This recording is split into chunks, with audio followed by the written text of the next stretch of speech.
welcome to the fourth edition of Live Guest Interview with myself, Catherine Knightsby, and Daniel Salino, my co-host. This is our live interview show, and this episode we have my wonderful cousin, which I'm bragging, Emily Hicks, who's a professor in San Diego State, a performance artist, and a dear friend. And we have Emily on the show today, so we're so glad you joined us. And don't forget to subscribe and call us for all your real estate needs. So now we're going to turn the show over to Daniel, who's going to begin with the first question to our beautiful guest, Emily Hicks. So Daniel, take it away, and welcome so much. Welcome for joining. Thank you for joining us, and welcome. So I just want to start off by saying thank you, Emily, for joining us. And the first question that I have for you is, what exactly is performance art, if you may? Performance art comes out of the visual arts. It overlaps with theater, especially experimental theater, but some of the important differences include that you don't have to have a director. You get to choose your costume. You can perform on the street, in a gallery, in a museum, or in your backyard. It's very DIY in that way. And you can combine dance, music, whatever your talents are, and each performance artist will have a different definition of what it is. But I'd like to show you what it is, if you don't mind. That would be great. Yeah, we feel we're kind of doing performance art here in our own little humble way, in our commercial way. All right. Yes, please show us, Emily. What do you have there? What is that? All right. I am going to do a piece for you. It's about the ritual, the spiritual, the ritual, Jodorowsky, psychomagic healing, crossing boundaries between the sacred and the profane. Other artists do more extreme actions, like Karen Finley, who covered her body with chocolate in one piece and yams in another, fortune teller, Empress of the Tarot. I've been influenced by the living theater, Latin American artists, and Fluxus. Yoko Ono was a member of the Fluxus movement. For Fluxus artists, the process is as or more important than the outcome. I've also been influenced by the French tradition of Jean Cocteau, who directed Beauty and the Beast, and Antonin Artaud. Those artists influenced the living theater. My uncle, Mo Moskowitz, performed with them. My performance teacher, Rachel Rosenthal, who was French, studied with Jean-Louis Barrault, the Laurence Olivier of France. He was an actor, director, producer, and a mime. He appeared in the 1945 classic Children of Paradise, directed by Marcel Carné. Rachel once pierced the skin on the back of her hand with a fish hook inspired by the Aglala Sioux and suspension rituals and Stellark. It's about the ritual, the spiritual, the ritual. We give thanks to Jose Torres Tama, performance artist, writing about the Homa and the United States of Amnesia and New Orleans, home of my mother's people, the Red Bones. It's about the ritual, the spiritual, the ritual. Thank you. Thank you for that performance. That was wonderful. Wow, I think you're going to make this episode like an important document of art, really. And I know you and I both went to art school. So I went to Art Institute, and so did you at one point. And wow, thank you for that. That was amazing. It's about your father, Katie. It's about Mo. Mo Moskowitz. Yeah. I love this book. Yeah, I'm sure he did. Whose question is it? This is mine next. Okay, so Daniel asked the second question. We're trying to do business in the spirit of Mo Moskowitz as well, because he also did business. His legacy definitely lives through us, where Catherine, she's teaching me and mentoring me so much in real estate, so whatever she learned business-wise from her father is just important knowledge and education towards me now. Yeah, we all ran away from art school and tried to make a living.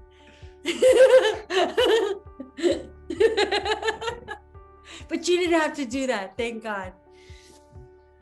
Okay, so the next question I have is question number 2. What is it like to be a professor at San Diego State? Being a professor is a great job. The best part of it involves the students, what I can teach them, but what I can learn from them. I'm very lucky that I get to teach a lot of musicians and artists in my classes. So I try to make my classes in a regular university as close to a classroom in an art school as I can. That's great. I didn't mean to say you didn't have to make a living, because that's another reason I wanted to have you on the show. because I know you and I have talked a lot about what it's like to be a woman professor, and even some of the trials and tribulations that you've gone through this last couple of years, which you emerged victorious, even almost, losing your financial wealth at the end of your career. So I just wanted to ask you that. I mean, we've been talking some politics on the show, and especially social politics, the race issues come up a lot. And I wanted to bring, because it's very poignant right now out here. And so I wanted to bring out the gender issue, which is, what is it like to be a woman professor, and a very successful one, which is that you are? It's very difficult to be a female professor. Women of color have more difficulties. GLBTQ plus professors have even more difficulties. Anyone who's marginalized is going to face more challenges in the university. It's set up for people who are not marginalized. Also, people who are marginalized get promoted less quickly. They don't get hired as quickly. They don't make as much money over their lifetimes. And even their allies get punished. But all the more reason to fight for, especially the rights of 75% of the people teaching right now, who are part-timers or lecturers. They don't always get health benefits. Normally they don't, or if they do, they're not as good as what the full-time faculty get. Wow. You might not recognize it now, but it's possible that you're winning that legal suit that you had. Your winning is going to be a huge encouragement to whatever the next women coming forward. You never know, that's how movements are built, and people get out of racial profiling, because somebody was willing to stand up, and winning in your case is amazing. I was lucky to have an activist attorney who helped me, and we had a settlement. Yeah. And I'll just say, for people who went to law school, a settlement means I won, but I'm not really allowed to say that. Yeah, I know. I'm just so it it your turn now? So Daniel's got the next question. Well, Emily, thank you. It was great hearing that, you won your settlement case, and thank you for your activism in, fighting for minority rights and just rights for people who necessarily can't defend themselves, or they don't have the authority or power to defend themselves. So I respect that a lot. I want to say thank you for that. And the next question I had was involving other rights is, what is your involvement with animal rights? I heard from Catherine that you love animals and that, they're an important part of your life. So I wanted to get a little bit into that more. We love animals. I love animals. I want to talk about animal rights and environmental activism. I was introduced to both at the same time by my performance teacher, Rachel Rosenthal. Rachel wanted people to look at the world completely differently, at nature and at animals. She performed live with animals, but she didn't treat them like circus animals. Instead, she treated them with respect. She had people on stage with her who brought their own pets, and she performed in one piece with 34 different kinds of animals. They weren't in any kind of cages. They weren't trained to do tricks. They were just themselves on stage. And she taught everyone who worked with her to treat all of her animals as creatures with personalities, and they were allowed to do their own thing. Her rat, her pet rat, was named Taddy Waddles, and she appeared in photo shoots with Taddy Waddles. Taddy got excellent food, and everyone dealt with humans and animals in a way that was respectful. Wow. That's extraordinary, wonderful. That's really something that is unprecedented, where necessarily we haven't heard of animal performance and animal rights being treated and respected as much as I heard in this case.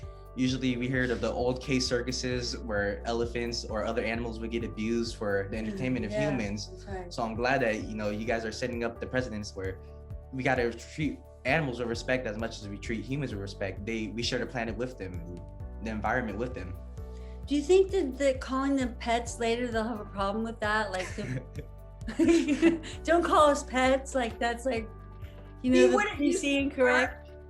No, she would never, and we weren't allowed to. We said, Taddy Waddles, here's your dinner. Everything that you can imagine about how to get over that humans are better or more important, she tried to undermine it by the way she acted and the language that she used. Yeah, yeah. It's wonderful. This is yours. Oh, this one. Okay, so my last question. I know you've been writing. I remember you lived with us in our house when I was growing up, and I remember you're becoming a in the college book industry. You became a.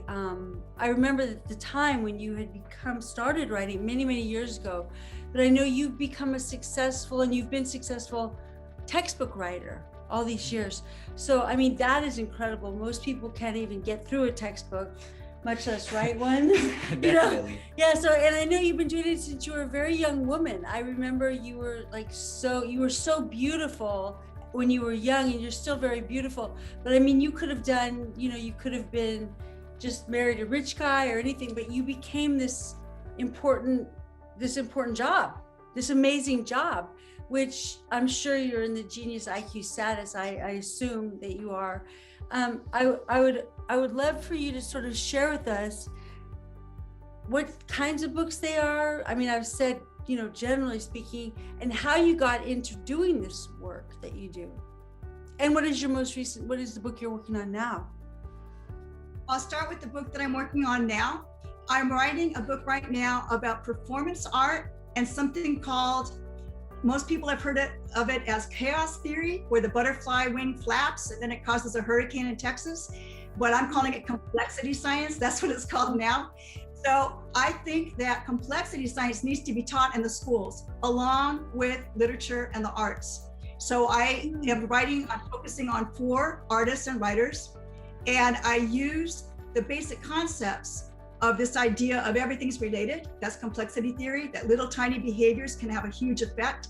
I'm trying to bring that into the school systems. And I'm writing it for higher education, people in higher education, but I'm hoping that it will also be taught these ideas in K through 12. That book has come out of my previous 2 books. The first one was about border culture, the border culture of the US-Mexico border, and how it was related to Latin American literature. My second book was about higher education, and the 2 together have made it possible for me to work with some scientists at UC San Diego, and they're helping me understand complexity better. That is chaos. So my books can be taught. Does that make sense? Yeah? Yeah, chaos. Chaos, right? Chaos. It used to be called chaos theory, but now in the sciences they call it complexity. So what I'm trying to do is get people to see, sort of get a shift in their way of looking at the world, to see the world as connected, everything connected. Okay, so that's your latest book. And then the other 2 questions: how did you get into writing these kind of books? How did you get into it? How did it come your way? How did you grab a hold of it? What drew you into it? When I was in graduate school, there was something that was, and I think you probably ran into it at an art school as well, theory, what was called theory. And so there were people who focused more on non-theory, which was everything else, but theory for me was like philosophy. So I got to study with a very well-known philosopher, Herbert Marcuse, and his ideas were brought together by philosophy. I think that was the first thing that we started to really connect about since we've been starting to work together. Was we both started talking about philosophy, and that we both really love philosophy. We're both very philosophical. Philosophical, yeah. Mm-hmm. Definitely. So in the study group, it was on aesthetics. The study group was called the Aesthetics Study Group. And that's how I started writing about art and politics. Marcuse was the professor whose student was Angela Davis. And I know you have stories of Angela Davis. She was my teacher at Art Institute. Yeah, at the San Francisco. History of European literature or something like that. Western literature. Yeah.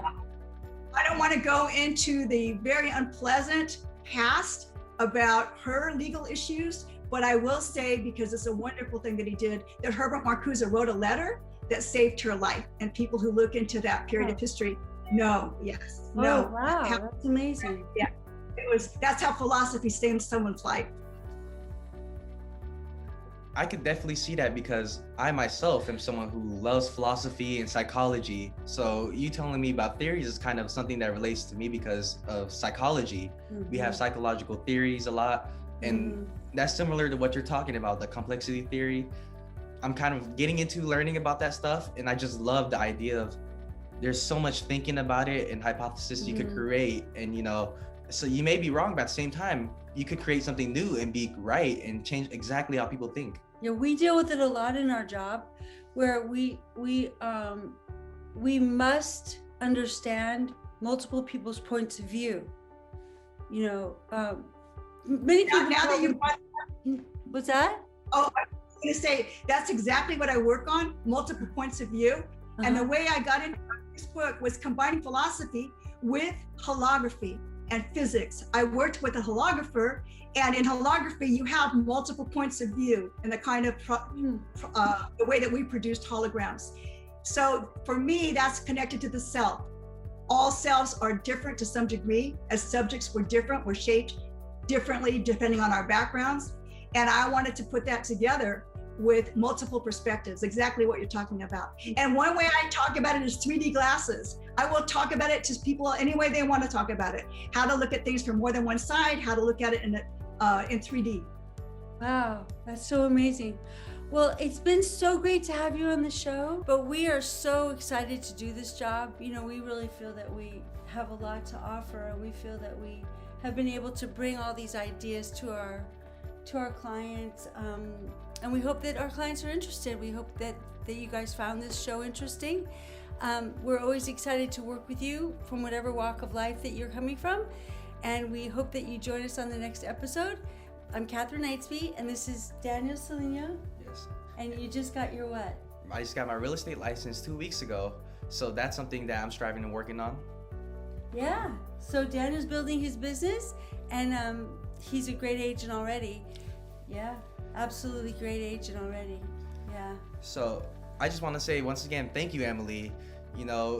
Your activism and your independence is really empowering towards not only me as a man, but all the women who around the world who are, they don't feel as empowered as you, or they're in a position where they're not able to get empowered. You get motivation and inspiration. So I want to say I thank you for that, and I appreciate that. Yeah, thank you for being so articulate, and I love you, and I'm so proud you're my family, both of you. And thank you guys once again for joining us on Live Guest Interview. Next episode, we're going to have my mentor, Dr. Rick McGrath, who was the only person who was willing to train me back in 2007. And so I'm able to pass that on to Daniel. And so thank you very much for joining us once again. Don't forget to subscribe to our YouTube channel and call me on my cell phone. My telephone number is 209-988-1173. And we'll see you on the next episode of Live Guest Interview. I'm beginning to see the light.